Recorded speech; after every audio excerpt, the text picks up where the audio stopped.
guys, Assalamualaikum warahmatullahi wabarakatuh. Kembali lagi di segmen spesial kita, yaitu Retori Kata. Karena setiap cerita memiliki makna. Kali ini kita memasuki episode kedua. Episode kedua masih belum berbeda jauh dari episode pertama, yaitu masih seputar kehidupan perkuliahan di Thailand. Dengan narasumber yang sama, yaitu Adanti Wido Paramadini, yang berasal dari Mojokerto, yang merupakan mahasiswa Master Degree International Student of Biomedical Engineering Mahidol University Thailand. Nah, kali ini kita akan membahas lebih dalam mengenai tips, trik, cerita, suka duka ketika Mbak Danti sedang mencari atau memburu beasiswa di Thailand. Gimana ceritanya? Nanti kita akan sambungkan langsung kepada Mbak Danti. Tapi sebelumnya saya ingin flashback lebih mendalam lagi mengenai siapa sih Mbak Danti ini. Kalau kalian masih belum menonton di episode pertama, silahkan menonton dan klik link yang ada di pojok kanan atas. Mbak Danti ini, seperti yang kita ketahui dari episode pertama, adalah mahasiswa Universitas Thailand asal Mojokerto. Selain dia aktif sebagai mahasiswa master, dia juga aktif sebagai koordinator media dan juga humas di Permita Simpul Salaya. Permita ini adalah nama lain dari PPI yang ada di Thailand. Jadi Permita itu singkatan dari Persatuan Mahasiswa Indonesia Thailand. Selain itu, dia juga aktif sebagai koordinator tim saintifik. Wah, koordinator tim saintifik di AASIC 8. AASIC 8 ini salah satu conference yang cukup besar di Thailand. Nanti kita bisa tanya langsung ya ke Mbak Danti ya. Kemudian selain itu beliau juga aktif di lab nanomaterial dan juga drug delivery. Apa itu? Nanti kalian juga bisa tanya-tanya langsung di sana. Nah, selain itu dia juga sebagai teaching assistant atau kalau di Indonesia lebih dikenal dengan ASDOS. Keren banget kan? ASDOS untuk mahasiswa undergraduate. Dan yang paling penting, dia juga memiliki jiwa sosial yang tinggi. Jadi, Mbak Danti ini juga merupakan pegiat literasi di Mojokerto, di kota asalnya, yaitu sebagai founder Taman Baca Masyarakat Jingga atau kita sebut sebagai TPM Jingga. Kita beri tepuk tangan dulu ya dengan prestasi-prestasi dan keaktifan beliau ini. Nah, kita langsung saja ya telepon Mbak Danti ya, oke? 12 seconds later. Ya, kita sudah mulai terhubung dengan Mbak Danti. Danti Wido Paramadini is joining. Bentar ya. More moments later. Halo Mbak Danti, gimana kabarnya? Halo, Alhamdulillah. Alhamdulillah baik ya. Alhamdulillah sehat. Mbak Riri sehat? Alhamdulillah sehat juga. Di sana ya apa kabarnya kalau coronanya, perkembangannya? Di sini tuh sebenarnya udah bisa terkontrol sih Mbak. Cuman apa ya? Kayak di sini tuh kayak menurutku orangnya nurut-nurut.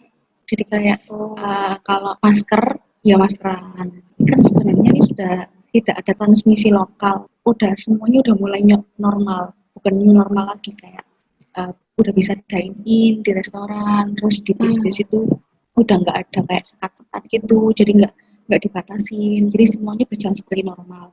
Cuman ketika kita ada di publik umum itu pasti kayak orangnya semua tuh maskeran semua.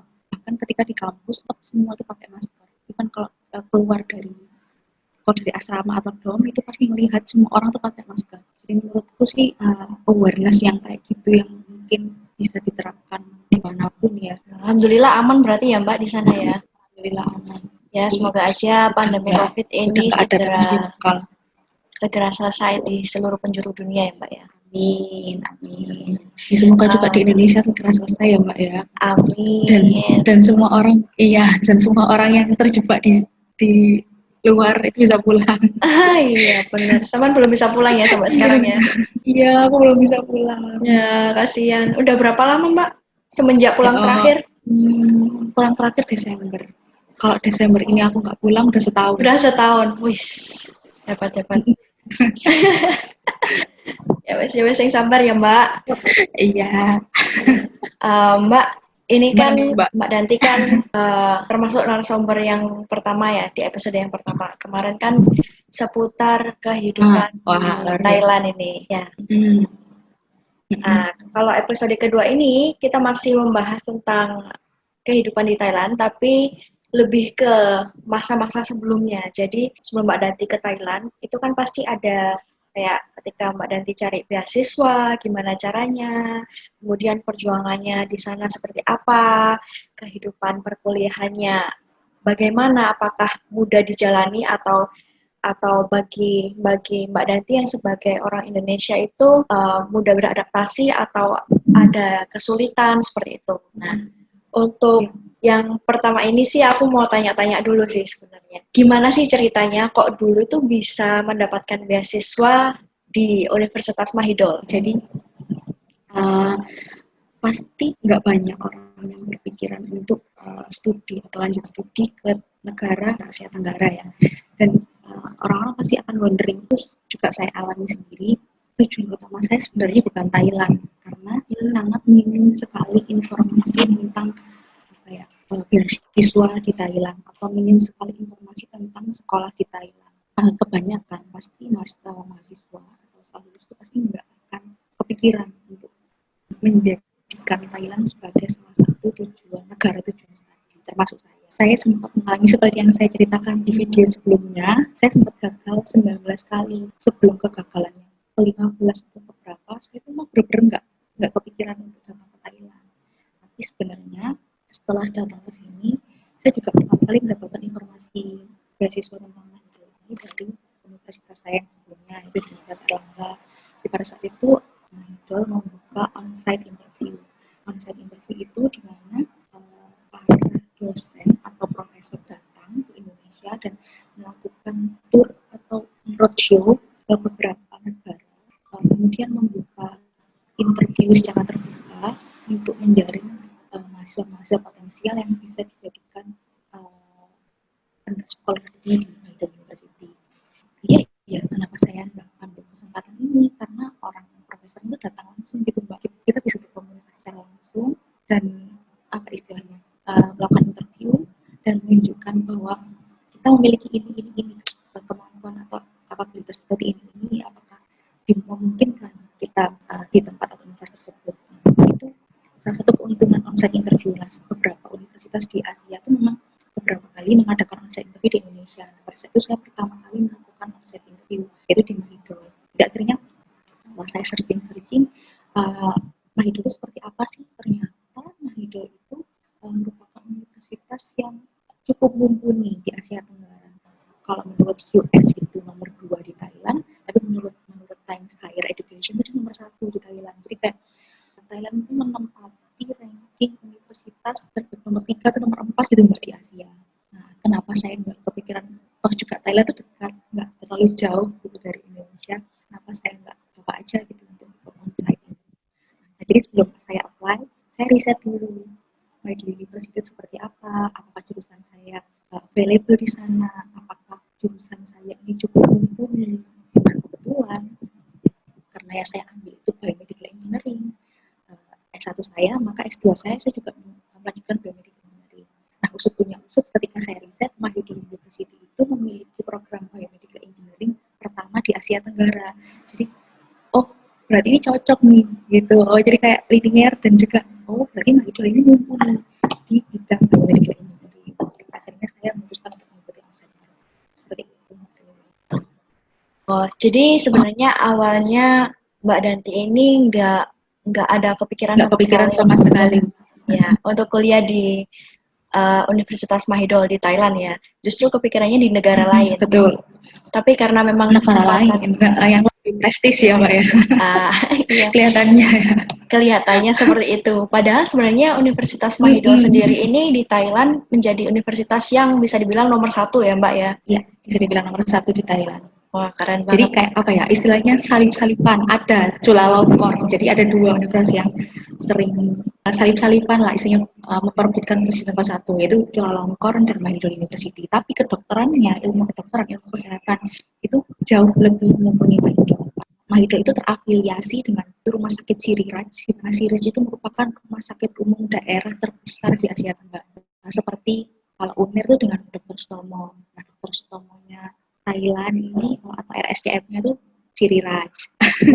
Wah, keren ya ternyata ya Mbak ya. Kalau di Indonesia, Mbak Danti dulu kan sempat di Universitas Erlangga yang digadang-gadang juga nomor 1 sebagai universitas kedokteran di Indonesia kan. Kemudian di Thailand ternyata juga menjadi mahasiswa di salah satu universitas kedokteran juga yang digadang-gadang nomor 1 di Thailand. Pertanyaan selanjutnya Mbak Danti, dulu saat ada pengumuman ada seleksi beasiswa di Universitas Mahidol, itu apa saja sih yang Mbak Danti persiapkan? Kalau untuk seleksi, kalau khususnya untuk di Mahidol University, cukup simpel. Kita hanya perlu datang. Jadi pada saat itu onsite interview itu sangat sederhana. Jadi kita tidak perlu membawa terlalu banyak, cukup banyak. Kalau seingat saya waktu itu saya membawa transkrip, jasa, kurikulum vitae. Saya juga ada form yang harus diisi di form registrasi seperti itu nanti di print dan sebagainya lewat website-nya. Kita datang pada saat onsite interview, kemudian membawa dokumen-dokumen itu dan sebelumnya sudah mengirimkan terlebih dahulu di website. Lalu setelah kita datang dan kemudian saya bertemu dengan, jadi pada saat itu setiap fakultas atau setiap departemen itu memiliki representatifnya di onsite interview.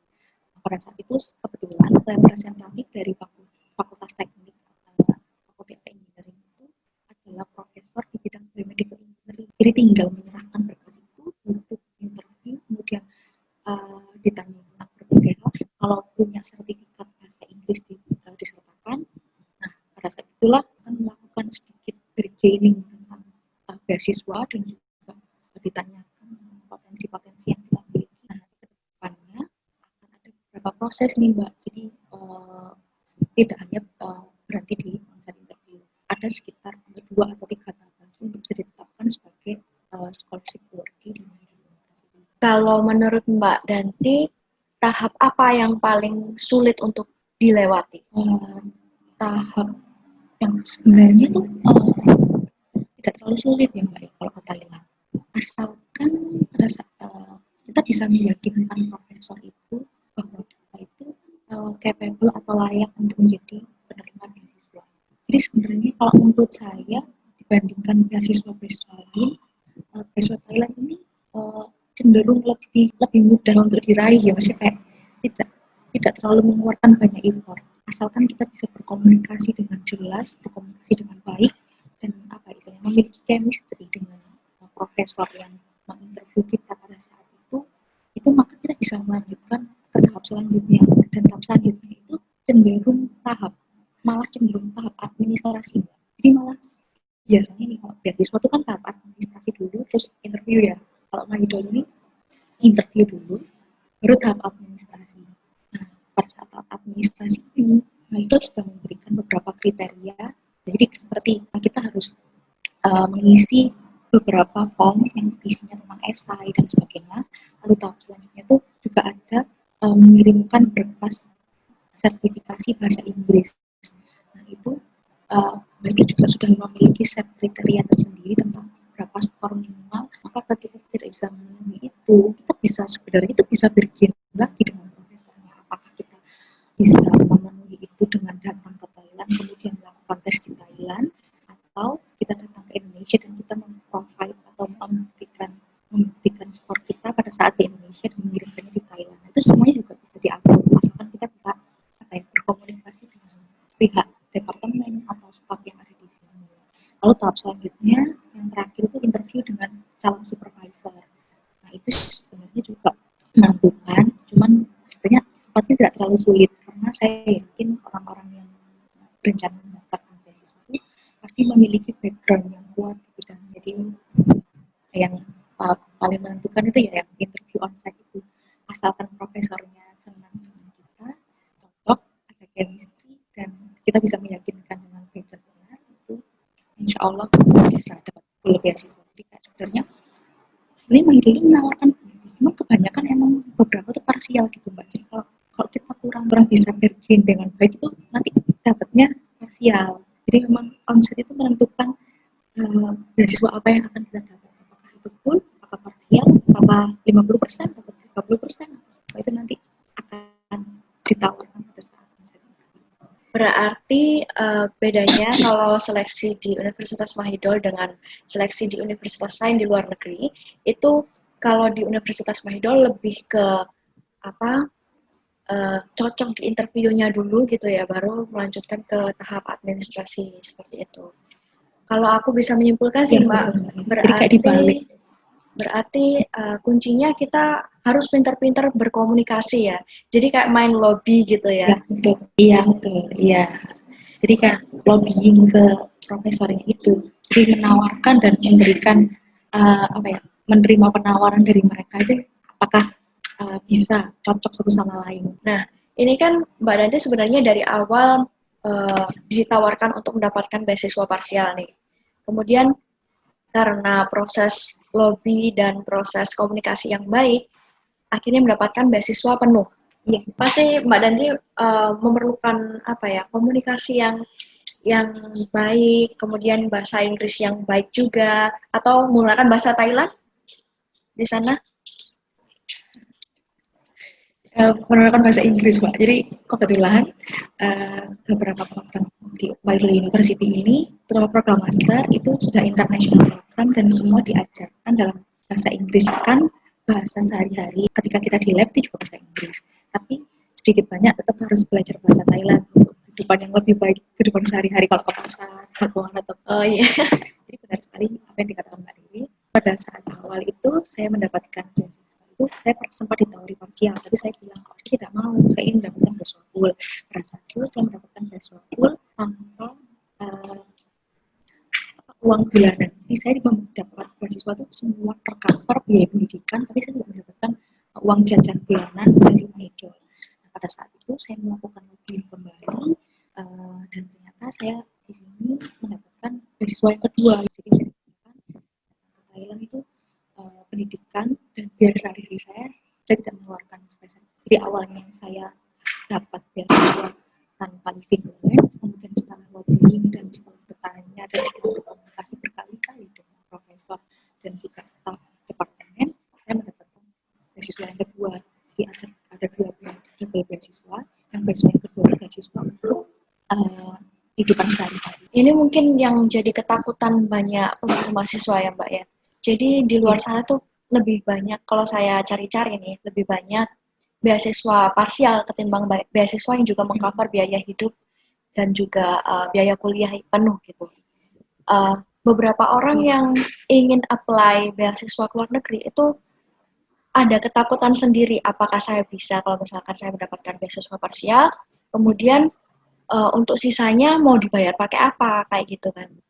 Jadi sebenarnya kalau bisa saya simpulkan sih, gimana pun komunikasi itu yang terbaik ya. Jadi kayak udah ditebas aja, kita yang penting kita lakuin aja dulu. Kalau bisa atau nggak bisa, kita nanti bisa bicarain nanti sama apa birokrasi atau apa seperti itu ya Mbak ya.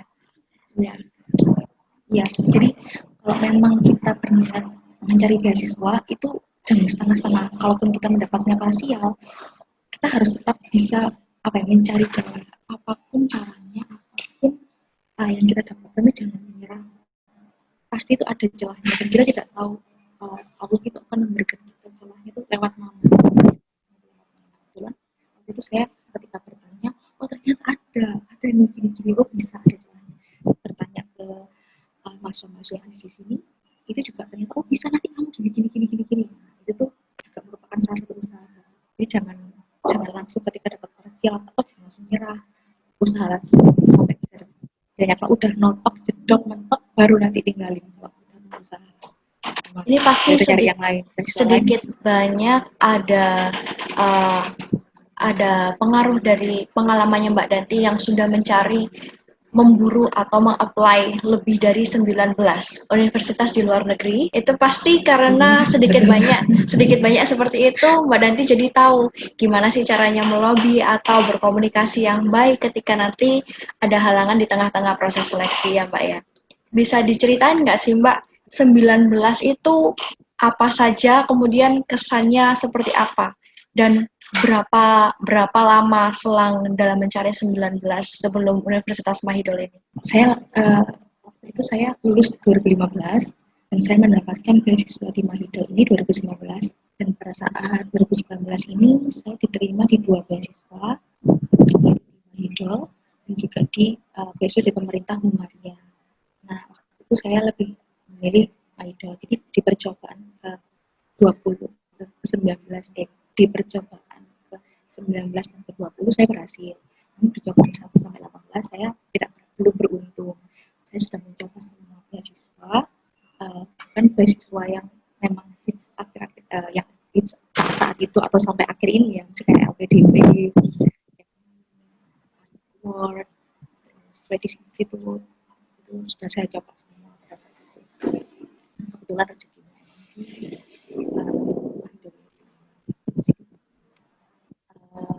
memang sedikit banyak berpengaruh terhadap pola pikir. Jadi memang pada saat 2015 sampai 2014 saya terus-terusan berusaha mencari beasiswa, terus-terusan belajar sebenarnya apa sih kunci untuk mendapatkan beasiswa itu, seperti itu. Kan dulu saya nggak mau IELTS nih, banyak kan orang-orang tuh takut udah nyari beasiswa cuma ITP aja, aku nggak berani IELTS nih, kayak nah itu tuh sebenarnya salah. Memang IELTS atau apa istilahnya skor bahasa Inggris itu merupakan nomor satu untuk bisa apply beasiswa ke universitas yang bergengsi, karena tanpa skor bahasa Inggris kita tuh nggak akan bisa melaju lebih kencang dibandingkan dengan saingan-saingan kita yang lain. Dulu saya sempat 2 tahun saya tidak berani IELTS, saya memberanikan diri untuk IELTS. Pada saat itu mulai terbuka lebih luas, lebih cerah gitu, kayak udah mulai dapat LOE, sudah mulai dapat beasiswa lain di Asia. Rasanya gimana sih Mbak bisa melewati kegagalan sedemikian banyak? Kalau aku ngomong sih bukan kegagalan ya, tapi lebih ke jalan menuju kesuksesan gitu ya. Cuman tahapnya luar biasa, sampai 19 apply baru keterima, dan itu langsung keterima di universitas nomor 1 di Thailand. Gimana Mbak rasanya? Ya itu rezeki Mbak sebenarnya. Jadi memang jalannya dari teman-teman saya di sini juga banyak ceritanya. Jadi ada beberapa yang percobaan pertama berhasil, ada yang ketiga, keempat, ada yang nggak pernah kepikiran sama sekali dengan amunisi seadanya dapat beasiswa, atau mungkin teman saya yang sebenarnya kayak katanya ini santai-santai aja ya, tapi ternyata dia dapat beasiswa yang luar biasa.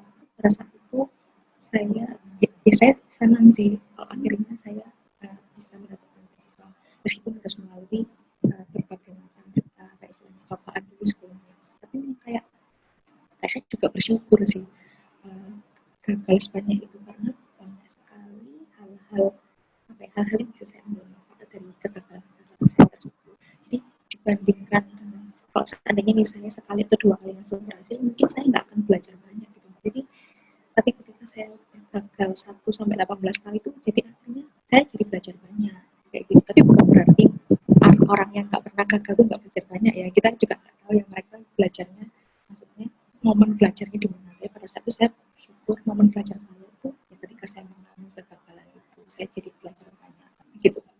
Jadi ada pelajaran yang bisa dipetik dari ini sebenarnya ya. Mungkin untuk teman-teman yang di luar sana masih berjuang mendapatkan beasiswa, yang juga sama mengalami hal berulang kali gagal apply atau apapun itu jangan menyerah. Kita harus tetap semangat untuk mencapai apapun yang kita inginkan. Apalagi ini orang-orang Indonesia sudah mulai peduli akan pendidikan ya Mbak ya. Dan kita juga butuh orang-orang yang nanti akan melanjutkan atau memproduksi anak-anak didik. Jadi mungkin orang-orang yang sudah belajar dari luar, kemudian datang ke Indonesia kembali dan menciptakan generasi-generasi yang nantinya juga memiliki kualitas yang tidak kalah dengan kualitas yang ada di luar negeri. Seperti itu ya Mbak ya? Ya betul Mbak Rere. Nah ini pertanyaan selanjutnya nih.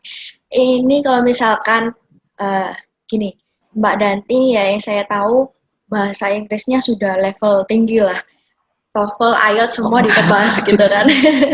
Kalau misalkan aku nih Mbak, kepingin apply beasiswa, tapi merasa bahasa Inggrisku masih belum bisa. Misalkan kalau mau TOEFL ya seperti tadi takut gagal atau IELTS takut gagal, kemudian ngomong sama orang yang native atau orang-orang berbahasa Inggris seperti itu masih gemeteran semua. Nah itu ada nggak sih Mbak tips atau trik supaya kita percaya diri gitu untuk berbicara atau menggunakan bahasa Inggris dalam kehidupan sehari-hari dan ikut tes TOEFL dan sebagainya tentang Kembali lagi ke niat kita, apakah kita tuh orang yang penuh determinasi atau tidak. Jadi kebanyakan kan orang kayak aku pengen belajar bahasa Inggris nih, tapi hanya ingin-ingin saja. Kayak tidak ada usaha-usaha yang dilakukan. Nggak perlu les Mbak Rida, jadi kayak nggak perlu les. Saya juga nggak pernah les secara formal atau les di tempat-tempat bahasa Inggris seperti itu. Saya juga sadar, saya juga berangkat dengan ketidaktahuan. Jadi saya memang benar-benar nggak bisa bahasa Inggris pada saat itu. Tapi saya yakin semua orang itu bisa bahasa Inggris jika kita mau berusaha, jika kita mau belajar. Belajar otodidak itu perlu. Jadi pada saat itu, pada saat saya setelah lulus, saya itu memang mengalokasikan waktu saya untuk belajar bahasa Inggris. Jadi waktu itu saya sudah beberapa kali, waktu itu saya dapat kerja. Nah setelah saya kerja itu, sepulang saya kerja, saya harus belajar. Jadi saya punya 2 jam atau 1 jam sehari, itu saya harus belajar mengerjakan soal IELTS atau soal TOEFL. Itu serah apapun yang kita ikuti, kita belajar ngerjain soal-soal sebenarnya itu untuk mendapatkan skor yang baik. Kita nggak harus terlalu fluent seperti nanti, asalkan kita tahu atau kita sudah paham, kita sudah terbiasa berlatih soal-soalnya, terbiasa membaca, terbiasa menulis, dan terbiasa berbicara, itu sudah cukup. Meskipun grammar kita, katakanlah untuk speaking, grammar kita tidak terlalu baik, tapi kita percaya diri. Ketika kita percaya diri, saya yakin kita bisa belajar bahasa Inggris, belajar speaking, seiring berjalannya waktu. Kalau untuk kemampuan, jadi 4 kemampuan bahasa Inggris itu speaking, writing, listening, dan reading. Listening, semua orang sudah pasti pernah terbiasa mendengarkan musik. Pasti kita akan terbiasa juga mendengarkan seseorang berbicara dalam bahasa Inggris. Kemampuan listening itu biasanya kemampuan yang paling banyak dimiliki oleh orang-orang atau mahasiswa. Pasti kita terbiasa sekali kan mendengarkan. Nah, yang kemampuan yang paling krusial dan nggak banyak orang bisa berlatih kan kemampuan writing. Reading memang harus dibiasakan. Kita harus terbiasa membaca jurnal atau membaca novel. Kalau kita membaca novel, kita bisa memahami apa arti novel itu. Namun kalau untuk kategorinya academic writing, maka kita harus sering terbiasa membaca jurnal. Karena ada beberapa istilah-istilah dalam bahasa Inggris yang akan digunakan untuk academic writing itu kita temukan di jurnal. Nah, yang terakhir itu yang seperti saya bilang tadi, itu kemampuan untuk writing. Ini nggak semua orang mau belajar untuk itu. Academic writing ini memang diperlukan latihan yang berulang-ulang. Jadi untuk menulis itu nggak sehari 2 hari langsung bisa. Jadi memang kita harus mulai dari nol. Jadi waktu saya latihannya karena memang pekerjaan saya kan sering menulis bahasa Inggris di kantor dan menulis apapun itu yang ada kaitannya dengan bidang saya pada saat itu. Nah, ketika di rumah saya juga menulis. Jadi saya menyediakan kertas, saya belajar untuk menulis. Saya membiasakan diri menggunakan pensil. Saya benar-benar nggak menggunakan kamus, saya tulis saja apa yang ada di pikiran saya latihan terus. Kalau saya nggak tahu artinya, saya tulis bahasa Indonesia, tapi kemudian saya temukan artinya, saya tahu sinonim. Jadi intinya kita harus sering-sering latihan dan latihan ya Mbak ya, entah itu latihan mendengar, latihan berbicara, ataupun latihan menulis, seperti itu ya Mbak ya. Oke, itu tadi sedikit banyak tentang melatih kemampuan bahasa dan komunikasi kita ketika kuliah di luar negeri. Sekarang saya mau tanya nih Mbak, bedanya ketika Mbak Danti kuliah di Indonesia sama kuliah di luar negeri itu seperti apa sih? Kuliah di Indonesia dan di luar negeri sebenarnya tidak terlalu berbeda mungkin. Kalau dari segi pengajaran seperti apa, ya karena saya juga yakin dosen-dosen di Indonesia juga tidak mumpuni dan memiliki kapabilitas yang baik di bidang akademik. Kalau untuk bedanya adalah ketika kita menjadi mahasiswa rantau. Jadi ketika kita bersekolah di luar sekali tantangan-tantangan yang dihadapi dibandingkan dengan ketika kita memutuskan untuk berkuliah di dalam negeri, baik itu S1, S2 maupun S3. Karena memang dari segi lingkungan atau segi apapun harus banyak yang dikompromikan, harus banyak yang kita adjust antara satu sama lain. Jadi saya ketika di Indonesia, saya bisa contohnya dari hal sederhana, saya bisa belajar dengan baik. Kalau saya stres, saya akan lebih mudah melampiaskan stres atau depresi saya. Tapi ketika di luar negeri, ketika kita belajar, maka kita akan lebih kesulitan untuk menemukan sesuatu yang bisa merilis stres kita. Tapi kalau dari segi pengajaran atau kurikulum, saya yakin itu sama saja. Namun memang karena universitas itu sudah ada standarnya, jadi kayak universitas pasti akan berbeda sekali ketika melihat universitas di Thailand dengan universitas di Indonesia dari segi istilahnya, dari segi peralatan, equipment seperti itu, dari segi lab seperti apa itu memang sangat berbeda. Namun kalau dari SDM sendiri saya yakin orang-orang Indonesia itu pandai-pandai. Cuman dari segi fasilitas ya itu kerasa sekali Mbak Riri. Jadi kalau memang kita berkuliah di Indonesia itu di sini tuh saya lebih merasakan kemudahan dalam melakukan pembelajaran atau penelitian. Jadi seperti perpustakaan kalau kita ujian 24 jam, malah di beberapa perpustakaan di kampus lain atau kampus luar negeri lain selain di Thailand malah buka 24 jam. Sementara di Indonesia jarang sekali perpustakaannya buka 24 jam. Dan atmosfer belajar di sini dikondisikan semua orang belajar ketika ujian. Jadi kita tidak akan, ketika kita leha-leha itu kita akan merasa bersalah. Semua orang belajar nih, kok kita leha-leha. Nah, itu di sini saya merasa banget atmosfernya saat ujian.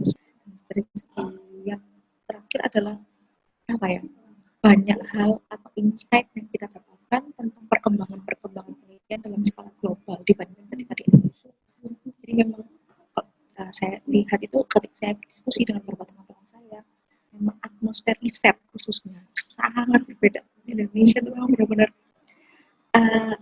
perlu banyak import atau kita perlu anak-anak muda atau orang-orang SDM yang bisa memperbaiki atmosfer riset ataupun sistem dalam riset di Indonesia. Kalau ketika di sini, even itu meskipun kita masih satu rumpun ya di ASEAN, masih Thailand, Indonesia, tapi itu kerasa sekali. Istilahnya dia riset sudah sampai Amerika, kita tuh masih jalan ke Malaysia, ke Singapura. Jadi kita masih dekat, masih dalam kilometer yang pendek, sementara mereka sudah dalam kilometer yang jauh. Jadi lebih ke atmosfer belajarnya ya Mbak ya, mendukung supaya kita terus semangat untuk belajar, nggak males-malesan dan lain sebagainya seperti itu ya. Kemudian kalau yang saya tahu dari video sebelumnya yang di episode 1, Mbak Danti itu kan juga aktif di Permita, kemudian aktif di lab dan aktif di AASIC 8.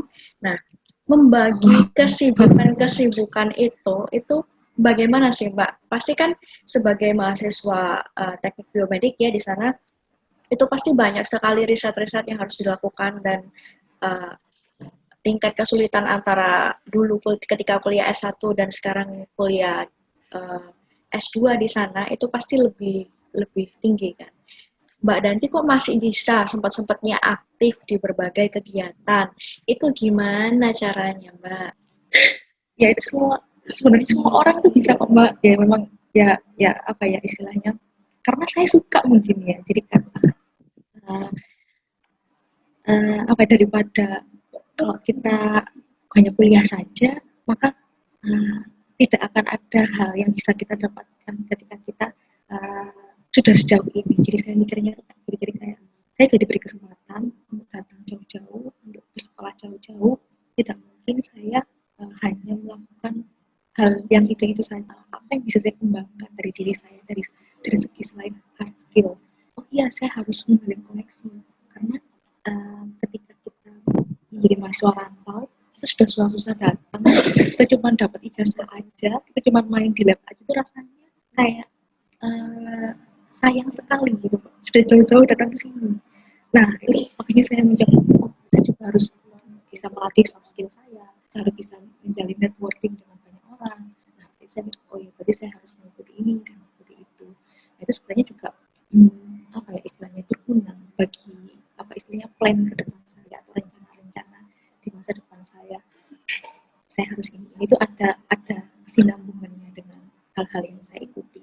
Jadi ketika saya saya mengikuti organisasi, oh berarti saya bisa networking dengan banyak orang. Tahu nanti ketika kita kembali sama menjadi alumni, kita bisa kolaborasi riset, kita bisa saling tukar informasi mengenai universitas masing-masing, home base masing-masing ketika kembali di Indonesia. Bagaimana sih menyelenggarakan conference dan menjadi salah satu organizing body di conference seperti apa, kita juga bisa belajar dari mengikuti itu. Dan banyak hal lain seperti menjadi teaching assistant, kita juga belajar bagaimana sih menjadi seorang dosen, menjadi seorang teaching assistant, belajar mengajar dengan atmosfer internasional itu seperti apa, kita juga bisa merasakan itu juga sebenarnya bagian dari belajar aja. Itu memang saya aja yang gabut, yang nganggur atau kayak gimana, jadi mikirnya kayak bisa lah ini kayak gini. Sebenarnya juga kadang capek, cuman tapi sebenarnya manfaatnya lebih dari rasa capek yang saya rasakan. Justru dengan berorganisasi seperti ini membuat Mbak Danti melupakan kejenuhan saat kuliah ya. Ya, betul Mbak. Bisa jadi seperti itu. Bisa jadi tambah jenuh Mbak. Bisa jadi melupakan, tapi bisa jadi tambah jenuh itu pernah. Jadi udah tugas kuliah banyak, ini kayak gini. Itu pernah, tapi di situ kan kita belajar ya. Di situasi hektik dan terjepit itu kita bisa nggak sih keluar dari hal itu. Nah, kalau seandainya saya berhasil mengatasinya, ke depannya ketika ada situasi hektik yang sama, situasi yang terjepit yang sama, saya udah tahu, saya pernah nih dulu kayak gini, malah lebih hektik kayak gini. Kayak gini mah biasa, kayak gini. Jadi kayak belajar juga. Tapi kalau saya lihat-lihat emang sehari-hari. Mbak Danti ini udah sedikit lebih tenang daripada ketika di Indonesia. Dulu kan dikit-dikit hektik, patetik gitu kan. Kalau sekarang mungkin sudah belajar dari pengalaman yang luar biasa itu ya. Iya, Nggak luar biasa. Nggak luar biasa ini Mbak, biasa aja. Semua bisa. Semua bisa ya Mbak ya. Asal tetap mau berusaha dan semangat, nggak menyerah gitu ya Mbak ya. Betul banget. Susah senangnya ketika kuliah di sana, kesulitan atau kebahagiaan, kenangan atau apapun, apa aja Mbak? Susahnya makanan yang jelas sih. Kan kita tuh sandang pangan papan ya. Sandang ya udahlah sandang gitu. Pangan ini yang susah kok di Thailand ini, sangat susah menemukan makanan halal terutama. Kecuali kalau kita hidup di Bangkok ya, karena Bangkok itu kota terbesar kedua kalau nggak salah, populasi terbesar Muslim itu paling banyak di Bangkok juga. Nah itu agak mudah sih menemukan makanan halal di Bangkok. Tapi ya memang Bangkok itu kan besar ya provinsinya. Itu tuh memang jauh, jadi mencar-mencar. Nah kebetulan saya itu ada di pinggirannya Bangkok, tapi di kota lain. Kayak kalau Bangkok di Surabaya, saya itu di Salaya, di Warung, di Sidoarjo.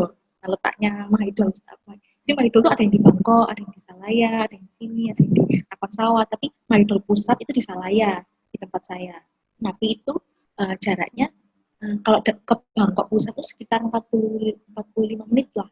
Kalau ke pusatnya Bangkok 40 sampai 45 menit. Nah, itu agak jauh. Nah, makanya di sini tuh memang agak susah menemukan makanan halal dan enggak semua makanan tuh bisa kita makan. Jadi kayak mahasiswa tuh kadang-kadang rilisnya pakai makanan ya. Maksudnya kayak kalau sehari stres, makan es jajan inilah, jajan cilok lah, jajan batagor, jajan siomay. Ya, kita di sini tuh kayak jajan apa? Enggak ada.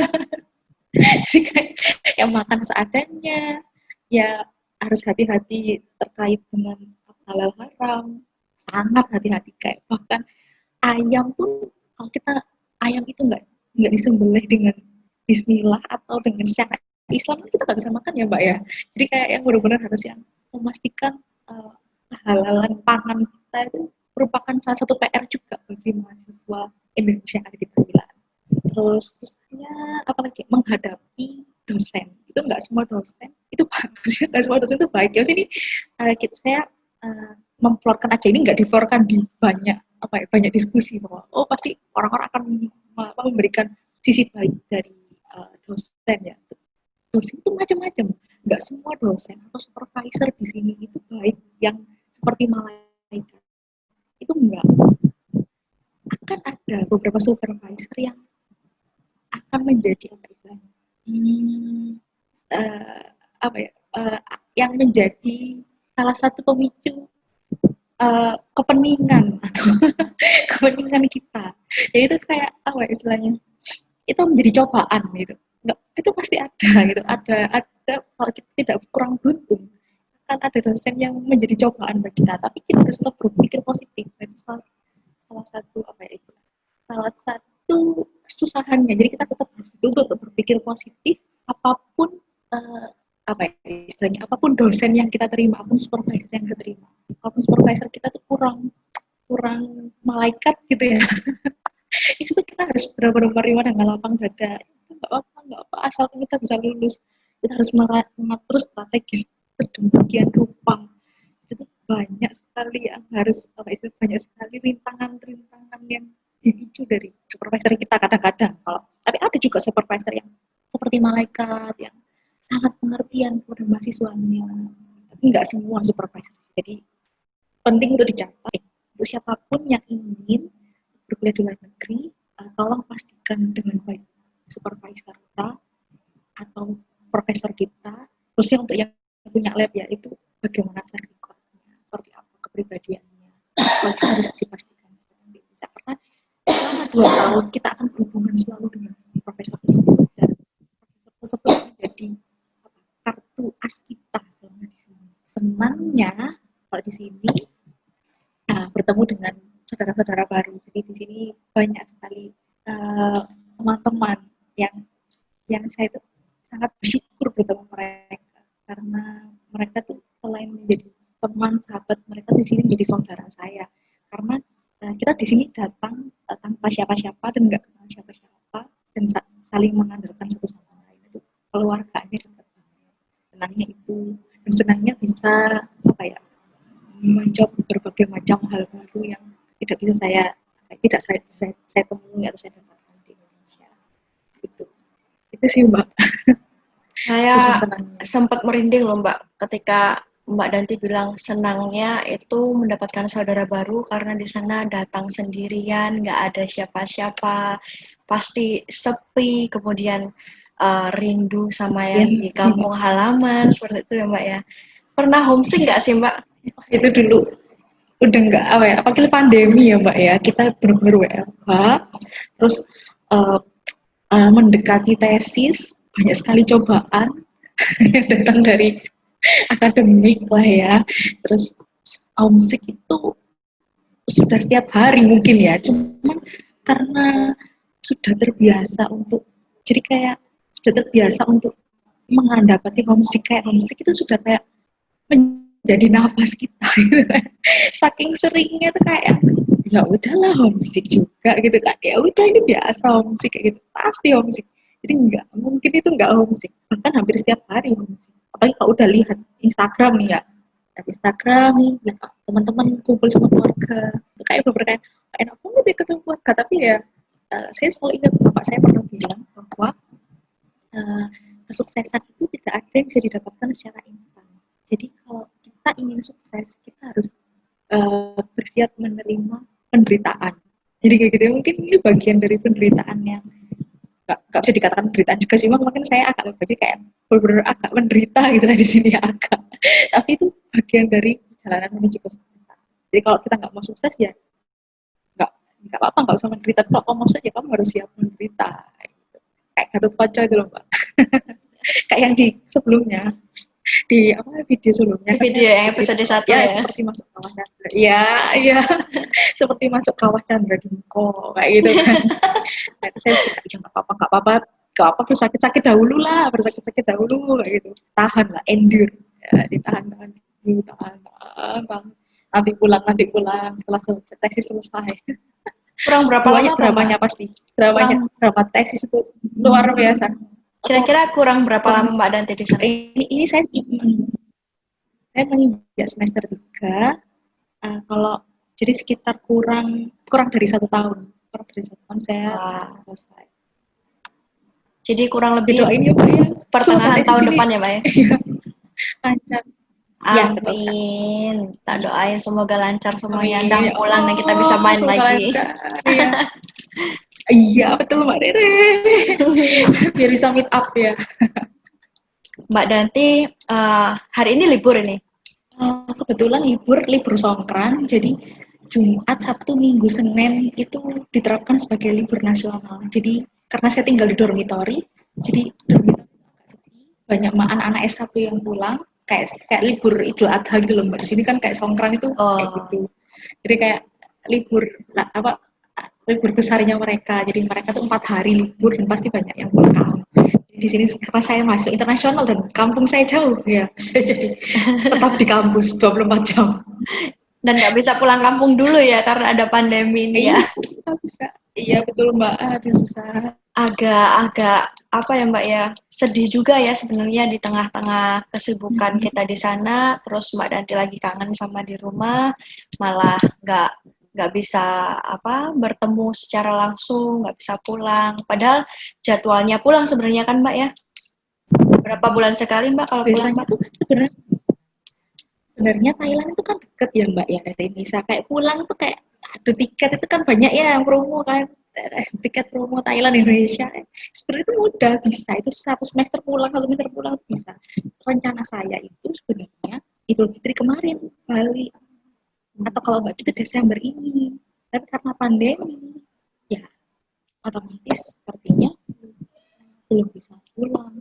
Dan kalau pulang itu saya takut nggak bisa balik Mbak karena kebijakan pemerintah Thailand ini melarang masuk orang dari Indonesia kayak gitu. Jadi kayak bukan melarang sih, kayak menyulitkan. Ada premi asuransi sampai 1 miliar Mbak, dan bahkan biaya yang biaya yang harus kita keluarkan ketika ingin balik ke Thailand ini hingga 25 sampai 30 juta. Nah, itu sangat besar sekali kan. Jadi otomatis chance untuk kembali itu akan sangat sedikit. Kesempatan untuk kembali itu bisa sangat sedikit dan saya nggak ingin merelakan perjalanan saya untuk istilahnya untuk pulang. Jadi kalaupun saya takutnya kalau saya nggak bisa kembali, jadi Tertunda ya Mbak ya? saya nggak bisa mulai ya Mbak ya. Nanti reaksi saya makin molor karena kalau beasiswa kita tuh harus tepat waktu Mbak. Jadi kalau udah 2 tahun itu tuh benar-benar harus 2 tahun, lebih dari 2 tahun itu maka kita harus membayar sendiri semua biaya pendidikan kita. Nah itu saya juga mikir-mikir ya, sini aja pengen dapat scholarship terus aja udah kayak gitu. Kalau molor, waduh uang dari mana ya? Apalagi besok biaya pendidikan di Thailand ini kan mahal. Pasti juga orang-orang atau keluarga di rumah mengharapkan Mbak Danti nggak molor-molor juga kan, secepatnya kalau bisa selesai kemudian lanjutkan di rumah sepenuhnya kerja atau apa gitu. Nanti kira-kira kalau sudah lulus mau lanjut apa nih Mbak? Saya mau kerja dulu sih Mbak, kayak mencari home base. Jadi mau ngajar, menjadi dosen, terus apply di beberapa universitas mungkin. Jadi sebenarnya untuk kuliah S2 ini kita bisa diberikan 2 pilihan setelah lulus. Apakah kita mau menjadi akademisi atau kita mau menjadi seorang praktisi. Dan beberapa teman saya juga ada yang menjadi praktisi, bekerja di perusahaan, bekerja di lab, di mana yang benar-benar mempraktekkan ilmunya. Tapi ada juga teman-teman saya yang ingin menjadi akademisi. Nah, saya juga masuk dalam salah satu teman-teman yang memilih setelah lulus menjadi akademisi. Kalau bisa beberapa bulan atau beberapa tahun setelah itu saya inginnya lanjut kuliah lagi ya. Jadi ini sudah ada planning tapi ya rencana manusia ya Mbak ya, beda sama rencana Allah. Semoga nih ya Mbak ya, dengan adanya video YouTube ini ada profesor-profesor yang di Indonesia tertarik dengan profil Mbak Danti, kemudian nggak pakai lama langsung dihubungi, udah Mbak Danti ikut aja sama saya di universitas saya, di kampus saya ngajar. Amin. Semoga nanti amin, ya tesisnya Allah, juga amin. diperlancar ya Mbak, kemudian dipercepat. Terima kasih Mbak Tere. Iya. Amin.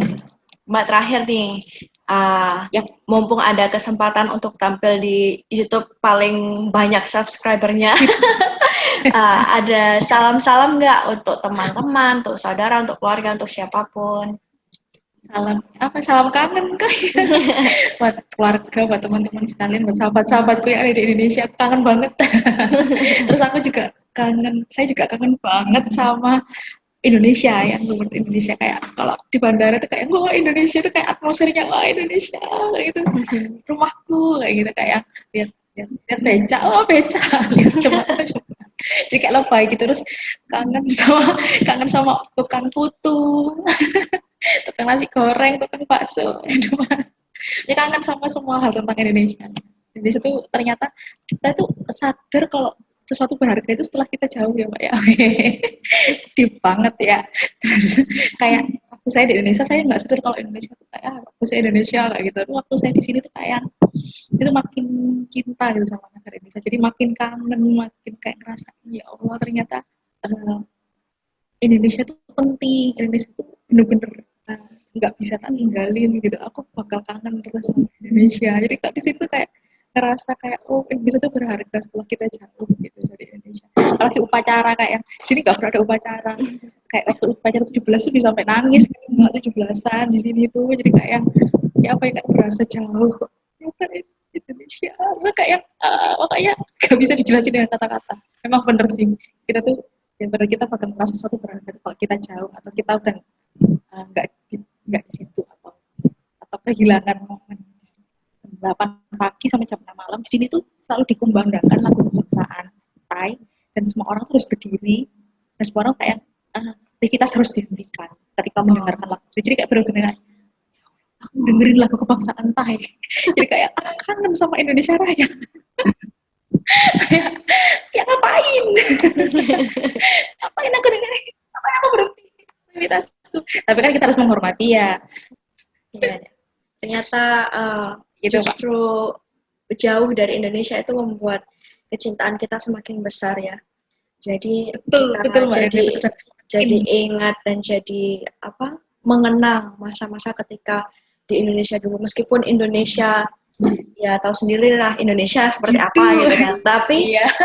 gimana pun itu tanah air kita, di mana kita lahir, di mana kita tumbuh besar. Iya betul Mbak. Dan semakin kita jauh, semakin kita ingin banyak mimpi-mimpi dan semakin banyak hal yang kita lakukan untuk Indonesia. Jadi kayak semakin keinginan untuk memperbaiki Indonesia itu semakin besar ketika ada di sini. Melihat bahwa dunia sudah sebegini sebegini majunya, keinginan untuk memperbaiki Indonesia itu semakin besar. Jadi semakin ingin untuk memperbaiki Indonesia. Keren banget, Mbak. Keren banget. Semua orang di sini gitu, Mbak. Semoga saya bisa menyusul Mbak Danti untuk menjadi sosok amin ya robbal alamin. Sosok yang berguna bagi bangsa dan negara ya. Enggak, Mbak, aku tidak berguna sama sekali.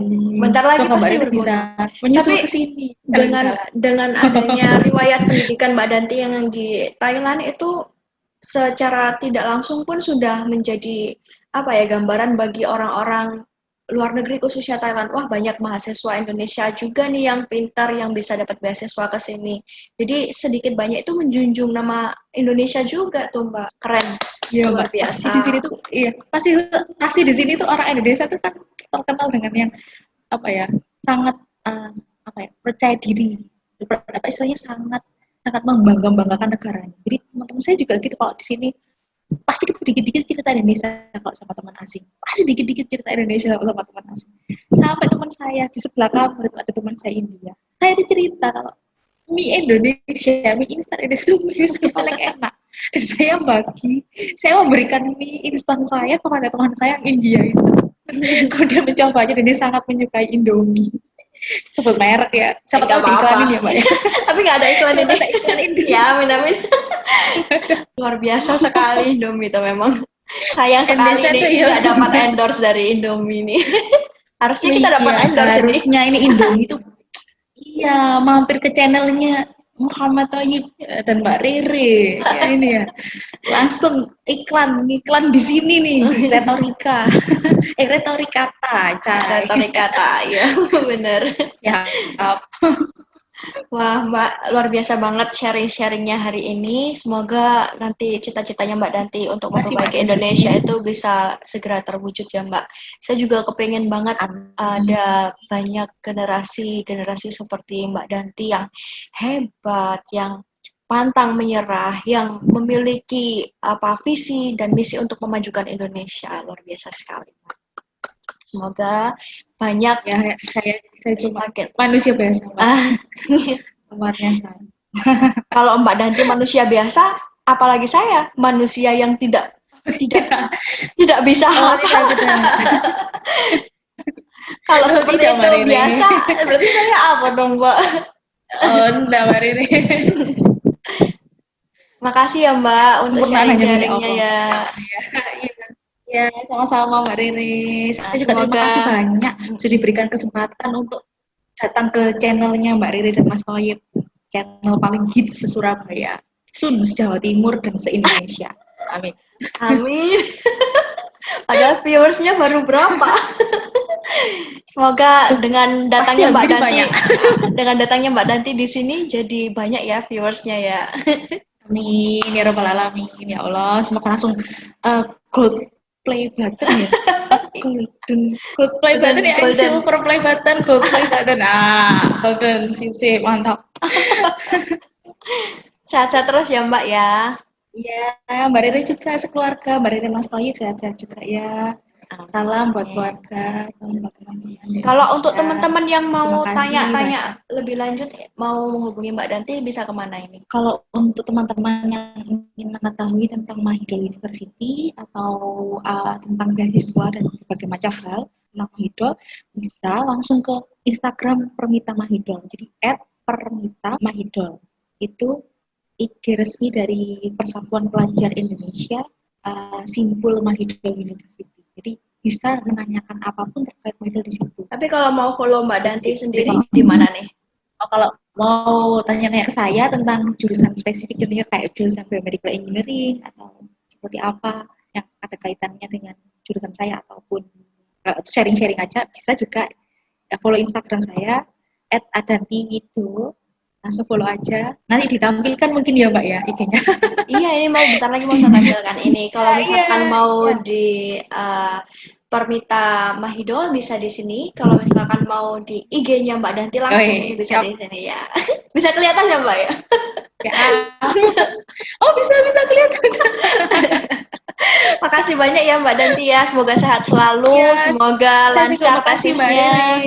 Ya. Assalamualaikum. Mbak Riri juga lancar semuanya. Waalaikumsalam. Dadah. See you Mbak Riri. See you soon.